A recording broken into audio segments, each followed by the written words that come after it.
Привет, друзья! Как и обещал, сегодня будет небольшой обзор инструментов, в данном случае наших пил, которые помогали нам с Андрюхой в стройке. На обзоре две пилы. Пила Macalister MSCS 1500 и пила Macalister, опять же, торцовочная MMIS 210C. Характеристики, в принципе, видно.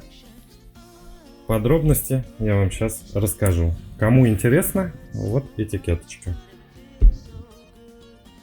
Так, ну и соответственно мощность данной пилы и ее этикетку я вам сейчас тоже покажу.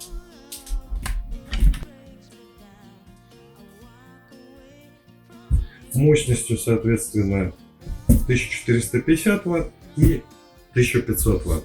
У ручной пилы у нее диаметр диска 190 мм, у торцовочки 210.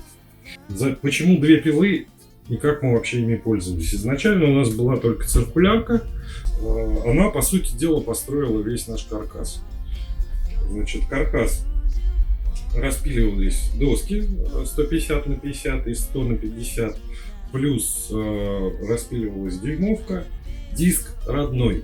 Что хочется сказать по данной пиле. У нее есть лазерная метка, которая, казалось бы, помогает более точно и ровно сделать спил, но днем ее не видно. То есть ее видно в сумерках или утром. В домашних условиях, да, это будет помощником, но а так это, по сути дела, излишний функционал. Значит, еще нюанс. В процессе пиления я обнаружил, что данная пила отпускает вот этот вот винт, соответственно, диск начинает прокручиваться. За этим нужно следить, чтобы диск не сорвало в момент пиления. Значит, в целом пила бюджетная и мне понравилась. Как я и говорил, никаких там специфических терминов не будет.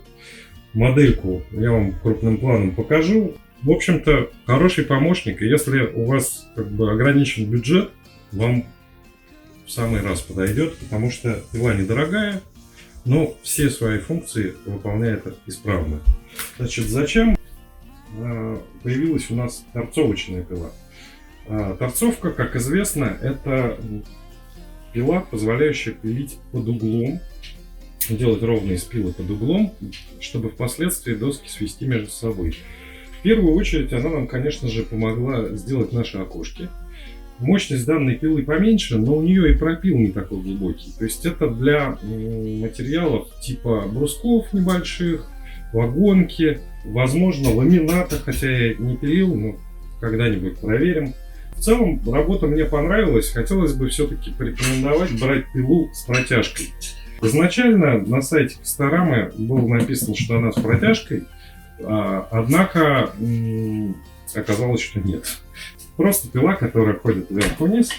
И они, кстати, оба отверстия, которые позволяют подключать строительный пылесос, что немаловажно. Хотя вот у данной модели торцовки, я думаю, что даже если подключить пылесос, она все равно будет разбрасывать опилки вокруг. Ну, к сожалению, такой конструктив. Но, насколько мне известно, она недорогая. И опять-таки, если вам критически важно собрать дверную коробку, собрать окно, собрать какие-то ящики на шип, соответственно, этот инструмент для начала, для начинающих подойдет.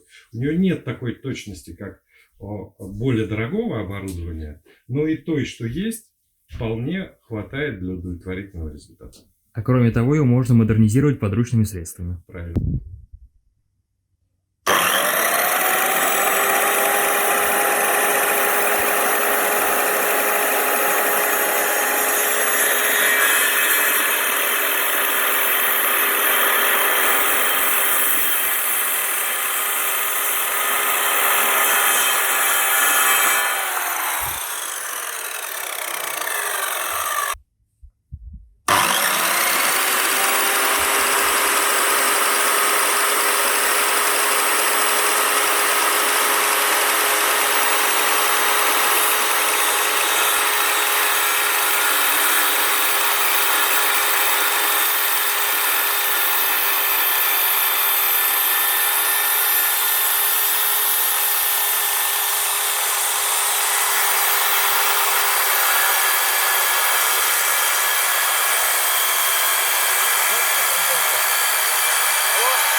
Отдых. Так, хороший инструмент. Полезный.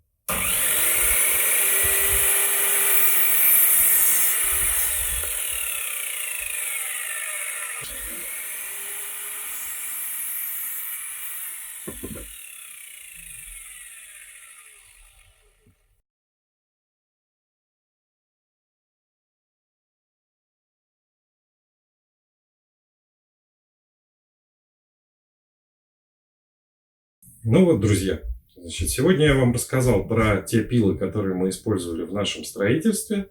Соответственно, пилы недорогие, доступные. В принципе, в любом крупном городе есть магазин, который их продает, уже звучавший. Это не реклама ни в коей мере. Были бы подобные по цене инструменты в других магазинах, можно взять любой другой марки. Я к тому, что вот эти два инструмента, они реально нам помогли. Спасибо, что смотрели ролик. В дальнейшем увидите обзор остального инструмента. Благодарим за внимание. Если вам понравилось, ставьте лайк. Не понравилось, дизлайк. И вообще подписывайтесь на канал, чтобы не пропускать наши ролики. Не забудьте поставить колокольчик. Спасибо.